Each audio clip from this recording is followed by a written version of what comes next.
किसी भी competition exam की तैयारी कर रहे हैं, विशेषकर मैं बात करूंगी रीट की, एसआई की, पुलिस की, आरएस की, आप किसी भी कंपटीशन एग्जाम की तैयारी करो, उसके लिए कुछ ट्रिक फॉलो करना बहुत ज़्यादा ज़रूरी है। अगर आप उन ट्रिकों को फॉलो करते हो तो निश्चित तौर पर आपको जो है वो प्रतियोगिता परीक्षाओं में सफलता मिल के रहेगी। तो आज के इस वीडियो में मैं आपको 8 ऐसी ट्रिक बताने वाली हूं जिसको यदि आप फॉलो करते हो तो निश्चित तौर पर आप कोई भी एग्जाम जो है वो क्रैक कर सकते हो। तो आप मेरे साथ बने रहें लास्ट तक, जिससे मैं आपको हर एक ट्रिक अच्छे से बता दूं। इन ट्रिकों को जानने के लिए मेरे साथ आपको लास्ट तक बने रहना होगा, क्योंकि हर एक ट्रिक जो है अपने आप में बहुत बेहतरीन है।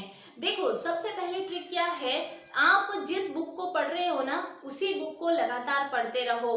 अभी आपके पास समय कम है, समय ज्यादा हो, समय कम हो, बुक का चुनाव जो है बहुत सोच समझ कर करना चाहिए। और यदि आपने कर लिया है तो आप जो है वो क्या करें, उसी बुक से पढ़ाई करें, बार बार लगातार एक ही बुक का रिवीजन करें। आप भटकाव ना रखें, क्योंकि देखिएगा हर एक बुक, जो बुक हमारे पास होती है ना, वो बुक हमें कम पसंद आती है। हमारे जो दोस्त होता है, हमारा जो पड़ोसी होता है जो तैयारी कर रहा है ना, उसकी बुक हमें ज़्यादा पसंद आती है कि काश ये बुक मेरे पास होती और मैं जल्दबाजी नहीं करता तो हो सकता है कि इस बुक में जो मैटर है वो मेरी बुक से भी ज़्यादा अच्छा है और मैं अच्छे से तैयारी कर लेता। अब ऑप्शन 2 बचते हैं, या तो आप जो है वो एक और बुक खरीद ले जो आपके दोस्त के पास है, या आप अपनी ही बुक पर विश्वास करते हुए बुक से तैयारी करें। तो हमेशा ध्यान में रखें, बुकों में सभी जगह मैटर एक ही होता है। आप ही भटकाव की स्थिति में रहते हैं तो भटकाव की स्थिति में न रहें,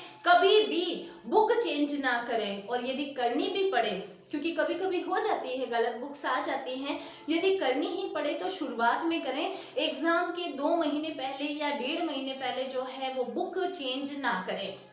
का प्रश्न आता है कि नोट्स बनाएं कि नहीं बनाएं। खासकर अभी मैं रीड की बात करूंगी तो अभी समय हमारे पास बहुत कम है, एक एक दिन जो जा रहा है वो कम है। अभी एग्जाम 26 को ही होनी है, अभी आपकी जो एग्जाम है वो 26 तारीख को ही होगी। अब ऐसी परिस्थिति में जिसने बिल्कुल तैयारी नहीं करी है, क्या वो नोट्स बनाए या ना बनाए? तो देखो, ऐसा है, समय बहुत कम है, अब नोट्स मत बनाओ। इसी को, जो बुक आपके पास है ना, उसको लगातार आप रिवीजन करते रहो करते रहो करते रहो, लेकिन आप बुक में टिक लगा दो। जो चीज़ें आपको आती है उस पर टिक ना लगाओ, जो चीज़ें आपको नहीं आती है उस पर टिक लगाओ।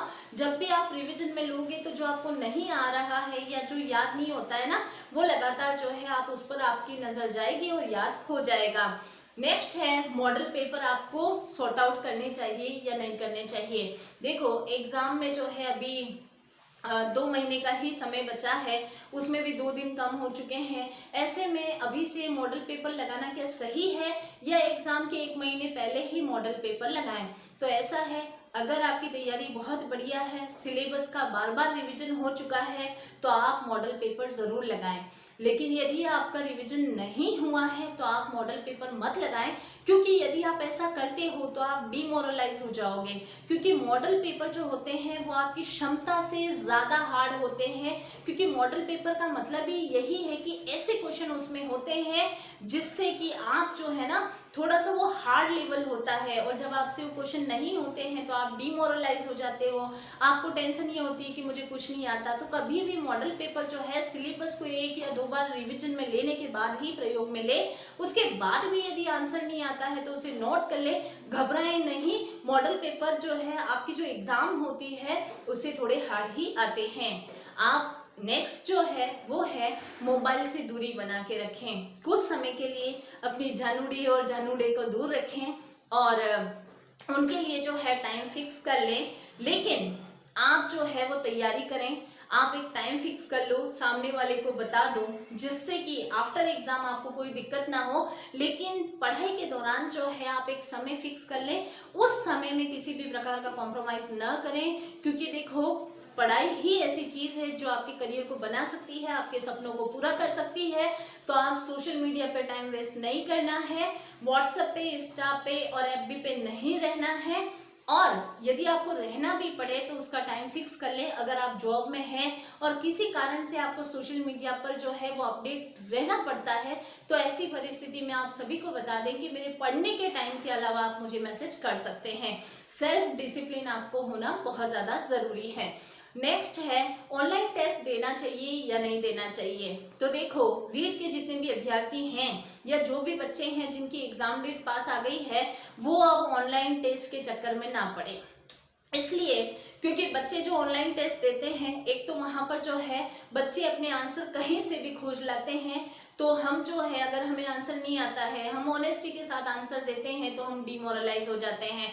तो ऑनलाइन जो है वो टेस्ट देना बंद कर दें, आपका समय जाता है। इससे अच्छा तो आप मॉडल पेपर लगाएं, आप ओल्ड क्वेश्चन देखें, वो आपके लिए बोनस होगा, उससे आपकी तैयारी और ज़्यादा मजबूत होगी। आप जो है अंतिम समय में रिवीजन कैसे करें? क्या एक ही दिन जो है वो जितने भी आपके सब्जेक्ट हैं, जैसे रीट का मैं उदाहरण देती हूँ, रीट में जो है 4 सब्जेक्ट हैं, क्या एक ही दिन चारों सब्जेक्ट को बारी बारी से पढ़ें या फिर एक ही दिन जो है ओनली 1 सब्जेक्ट को पढ़ें? तो एक बात हमेशा ध्यान में रखें, चारों सब्जेक्ट को पढ़ना बहुत ज़्यादा ज़रूरी है। यदि आप टर्न वाइज पढ़ोगे तो पिछला भूल जाओगे, लेकिन सप्ताह में कोई 2 दिन ऐसे होने चाहिए जब आप जो है किसी एक ही सब्जेक्ट को पूरी तरीके से रिवाइज करें। जैसे 4 दिन आप चारों को ले लें और बचे कितने 2 दिन हैं, 2 दिन जो है आप अच्छे से किसी एक सब्जेक्ट को लें और उसको पूरी तरीके से अच्छे से पढ़ लें, जिससे कि आपका यदि रिवीजन भी नहीं हो रहा है तो रिवीजन भी अच्छे से हो जाए।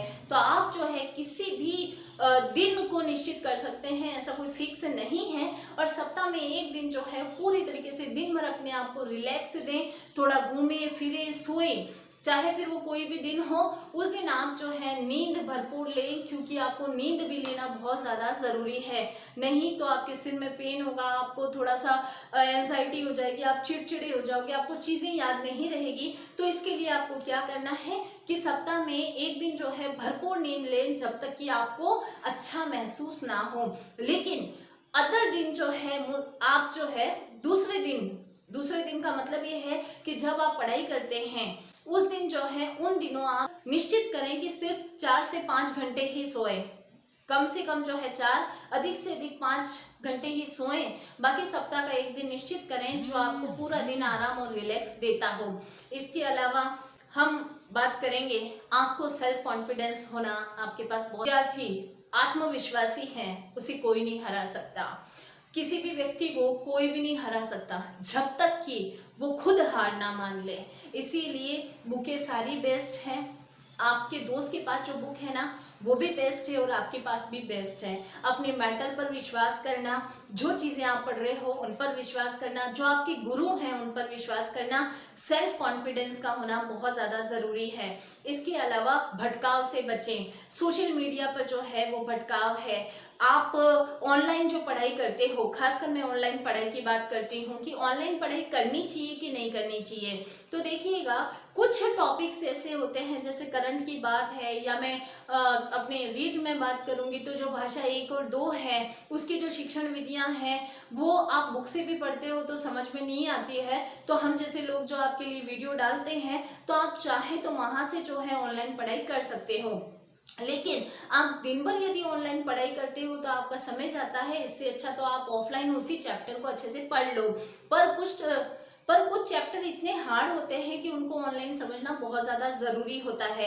तो ऑनलाइन पढ़ाई का भी एक टाइम फिक्स कर दे, 2 घंटे 3 घंटे जितना आपको सफिशिएंट होता है। लेकिन पूरा दिन जो है ऑनलाइन स्टडी ना करें। जितना इम्पोर्टेंट हो सके, जो टॉपिक आपको समझ में नहीं आए, बस उन्हीं की जो है ऑनलाइन तैयारी करें। इसके अलावा आप अपने मेंटल पर पूरा फोकस करें, नींद पूरी लें, मेडिटेशन करें, योगा करें, रेस करें और अच्छा खाना खाएं, सात्विक खाना खाएं। रात के समय जो है हेवी खाना नहीं खाएं, नहीं तो आपको नींद पूरी आएगी और नतीजा आप पढ़ नहीं पाओगे। तो हल्का खाना खाओ, कम खाना खाओ।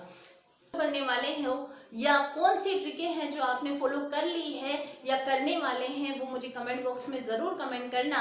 और यदि कोई भी स्टडी से संबंधित सवाल है या आपके प्रश्न हैं या हेल्प चाहिए तो मुझे कमेंट बॉक्स में कमेंट ज़रूर करना। और वीडियो